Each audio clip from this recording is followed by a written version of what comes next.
Bad luck ಅಂತಾನೆ ಹೇಳಬೇಕು. ಯಮುನಾ ಅವರು ಸೀಸನ್ 11ನ ಮೊದಲ ವಾರ ಬಿಗ್ ಬಾಸ್ ಮನೆಯಿಂದ ಎವಿಕ್ಟ್ ಆಗಿ ಹೋಗಿದ್ದಾರೆ.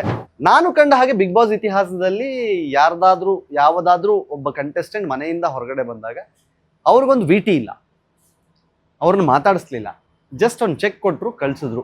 ಹಂಸ ಮತ್ತು ಯಮುನಾ ಅವರು ಉಳ್ಕೊಂಡಾಗ ಎಲ್ರಿಗೂ ಅನ್ಸಿದ್ದು ಹಂಸ ಅವರು ಹೊರಗಡೆ ಹೋಗುವ ಸಾಧ್ಯತೆ ಇದೆ ಅಂತ. ಮೋಸ್ಟ್ ಆಫ್ ದ ಕಮೆಂಟ್ಸ್ ಏನ್ ಹೇಳುತ್ತೆ ಅಂತಂದ್ರೆ ಇರ್ಬೇಕಿತ್ತು ಅವ್ರು ಇಷ್ಟು ಬೇಗ ಹೋಗುವಂತಹ ಕ್ಯಾಂಡಿಡೇಟ್ ಅಲ್ಲ ಅನ್ನುವ ಅರ್ಥದಲ್ಲಿ ಎಲ್ಲರೂ ಮಾತಾಡ್ತಾ ಇದ್ರು. ನಮಸ್ಕಾರ, ಸ್ಪೀಡ್ ಪ್ಲಸ್ ಕರ್ನಾಟಕದ ವಿಶೇಷ ಕಾರ್ಯಕ್ರಮಕ್ಕೆ ಸ್ವಾಗತ. ನಾನು ನಿಮ್ಮ ಕಿರಿಕೀರ್ತಿ.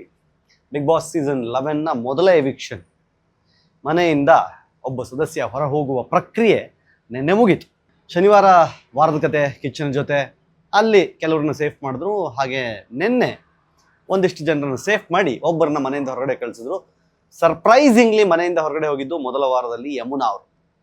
ನಾನು ಪ್ರೀವಿಯಸ್ ವಿಡಿಯೋದಲ್ಲಿ ಹೇಳ್ತಿದ್ದೆ, ಯಮುನಾ ಅವರು ಆಡ್ತಾ ಇರೋದು ನೋಡಿದ್ರೆ ಯಮುನಾ ಅವರ ಟಾರ್ಗೆಟೇ ಮಿನಿಮಮ್ ಒಂದು 7 to 8 ವೀಕ್ಸ್ ಟಾರ್ಗೆಟ್ ಇಟ್ಕೊಂಡ್ ಬಂದಂಗಿದೆ. ಅವರು ಅಂದರೆ ಅಟ್ಯಾಕಿಂಗ್ ಮೋಡಲ್ ಇದ್ರು, ಅಗ್ರೆಸಿವ್ ಮೋಡಲ್ ಇದ್ರು. ಆ್ಯಂಡ್ ಅವರ ಎಕ್ಸ್ಪೀರಿಯನ್ಸ್ನ ಇಟ್ಕೊಂಡು ಯಾರು ಏನೇ ಮಾತಾಡಿದ್ರು ಸಹಿತ ಎಲ್ಲೂ ಸಹಿತ ಅಡ್ಡಗೋಡೆ ಮೇಲೆ ದೀಪ ಹಿಡದೆ ಮಾತಾಡಿಕೊಂಡು ನೇರವಾಗಿ ಚಚ್ಕೊಂಡು, ಕೆಲವು ಸಲ ಇರಿಟೇಷನ್ ಅನಿಸ್ತಾ ಇತ್ತು, ಕೆಲವ್ರಿಗೆ ಇರ್ಕಾಗ್ತಾ ಇತ್ತು. But at the same time big ಬಾಸ್ಗೆ ಏನು ಬೇಕೋ ಅದನ್ನ ನೀಟಾಗಿ ಅರ್ಥ ಮಾಡ್ಕೊಂಡೆ ಯಮುನಾ ಮನೆ ಒಳಗಡೆ ಬಂದಿದ್ರು. ಹಾಗಾಗಿ ಅವರ ಆಟ ನೋಡಿದ್ರೆ, ಆಟದ ವೈಖರಿಯನ್ನು ನೋಡಿದ್ರೆ, ಅವರ ಪ್ರೆಸೆನ್ಸ್ ಅನ್ನು ನೋಡಿದ್ರೆ, ಅಥವಾ ಸ್ಕ್ರೀನ್ ಸ್ಪೇಸ್ ಅನ್ನು ನೋಡಿದ್ರೆ ಇಲ್ಲ ಇವರು ಲಾಂಗ್ ರನ್ ಅಲ್ಲಿ ಇರ್ತಾರೆ ಅಂತ ಅನ್ನಿಸಿತ್ತು. ಆದರೆ ಅನ್ಫಾರ್ಚುನೇಟ್ಲಿ ಯಮುನಾ ಅವರು ನಿನ್ನೆ ಮನೆಯಿಂದ ಹೊರ ಹೋಗಬೇಕಾದ ಪರಿಸ್ಥಿತಿ ಬಂತು. ಕೊನೆಯ ಹಂತದಲ್ಲಿ ಹೇಮಾ ಮತ್ತು ಹಂಸ ಮತ್ತು ಯಮುನಾ ಅವರು ಉಳ್ಕೊಂಡಾಗ ಎಲ್ರಿಗೂ ಅನ್ಸಿದ್ದು ಹಂಸ ಅವರು ಹೊರಗಡೆ ಹೋಗುವ ಸಾಧ್ಯತೆ ಇದೆ ಅಂತ. ಆದರೆ ಅವ್ರು ನೆಕ್ಸ್ಟ್ ವೀಕಿಗೆ ಆಲ್ರೆಡಿ ಕ್ಯಾಪ್ಟನ್ ಕೂಡ ಆಗಿದ್ರು ಅನ್ನುವ ಮಾತ್ರಕ್ಕೆ ಅವ್ರನ್ನೇನು ಎವಿಕ್ಷನ್ ಇಂದ ಉಳಿಸ್ಬೇಕು ಅಂತ ಏನು ರೂಲ್ಸ್ ಇಲ್ಲ. ಕ್ಯಾಪ್ಟನ್ ಆಗಿದ್ದವರು ಸಹಿತ ಮನೆಯಿಂದ ಹೊರಗಡೆ ಹೋದಂತಹ ಉದಾಹರಣೆಗಳಿದೆ. ಅವರು ಸೇಫ್ ಆಗೋದು ಮುಂದಿನ ವಾರದಲ್ಲಿ ಅವ್ರು ನಾಮಿನೇಷನ್ಗೆ ಬರೋದಿಲ್ಲ ಅಷ್ಟೇ. ಬಿಟ್ರೆ ಈ ವಾರ ಅವರೆಲ್ಲಾದ್ರೂ ಜನ ವೋಟ್ ಕಮ್ಮಿ ಹಾಕಿ ಎವಿಕ್ಟ್ ಆಗಿದ್ರೆ ಎವಿಕ್ಟ್ ಆಗಿ ಹೋಗಲೇಬೇಕಿತ್ತು. ಆದರೆ ಹಂಸ ಸೇಫ್ ಆಗಿ ಯಮುನಾ ಅವರು ಮನೆಯಿಂದ ಹೊರಗಡೆ ಬರಬೇಕಾಗಿ ಬಂತು. ಆದರೆ ಒಂದು ಆಶ್ಚರ್ಯ ಏನು ಅಂತಂದ್ರೆ, ಇದು ಎಲ್ರಿಗೂ ಕಾಡ್ತಿರುವ ಪ್ರಶ್ನೆ, ನನಗೂ ನೆನ್ನೆ ಕಾಡ್ತಾ ಇತ್ತು, ಅದನ್ನೇ ಪೋಸ್ಟ್ ಸಹಿತ ನಾನು ಮಾಡಿದ್ದೆ. ಏನಪ್ಪಾ ಅಂತಂದ್ರೆ, ನಾನು ಕಂಡ ಹಾಗೆ ಬಿಗ್ ಬಾಸ್ ಇತಿಹಾಸದಲ್ಲಿ ಯಾವುದಾದ್ರೂ ಒಬ್ಬ ಕಂಟೆಸ್ಟೆಂಟ್ ಮನೆಯಿಂದ ಹೊರಗಡೆ ಬಂದಾಗ ಅವ್ರಿಗೊಂದು ವಿಟಿ ಇಲ್ಲ, ಅವ್ರನ್ನ ಮಾತಾಡಿಸ್ಲಿಲ್ಲ, ಜಸ್ಟ್ ಒಂದು ಚೆಕ್ ಕೊಟ್ಟರು, ಕಳ್ಸಿದ್ರು. ಆ ಪ್ರೊಸೆಸ್ ಯಾಕಾಯ್ತು ಅಂತ ಗೊತ್ತಿಲ್ಲ. I think there is some confusions, audience ಮೈಂಡಲ್ಲೂ ಕನ್ಫ್ಯೂಷನ್ಸ್ ಇದೆ. ಆ್ಯಂಡ್ ಯಾಕೆ ಹಿಂಗಾಯ್ತು, ಯೂಶ್ವಲಿ ಹಾಗೆ ಮಾಡಲ್ವಲ್ಲ ಅಂತ ಹೇಳಿ ಸ್ಟೇಜಿಗೆ ಕರೆದು ಯೂಶ್ವಲಿ ಕೇಳ್ತಾರೆ, ಯಾಕೆ ಹಿಂಗಾಯ್ತು, ಮೊದಲನೇ ವಾರ ಹೋಗ್ತಿದ್ದೀರಾ, ಮೊದಲನೇ ವಾರನೇ ಎವಿಕ್ಟ್ ಆಗಿದ್ದಕ್ಕೆ ಏನು ಅನಿಸ್ತು, ನಿಮ್ಮ ಟಾರ್ಗೆಟ್ ಏನಿತ್ತು, ಎಲ್ಲಿ ತನಕ ಇರ್ತೀರಿ ಅಂತ ಅನ್ಕೊಂಡಿದ್ರಿ, ಯಾವ ಕಂಟೆಸ್ಟೆಂಟ್ ಗೆಲ್ಬೋದು, ಯಾವ ಕಂಟೆಸ್ಟೆಂಟ್ಗೆ ಏನಾಗುತ್ತೆ, ಈ ಥರದ್ದೆಲ್ಲ ಒಂದಿಷ್ಟು ಗೇಮ್ ಪ್ಲಾನ್ಗಳನ್ನೆಲ್ಲ ಮಾಡ್ಕೊಂಡಿರ್ತಾರೆ ಹೊರಗಡೆ ಬಂದಾಗ.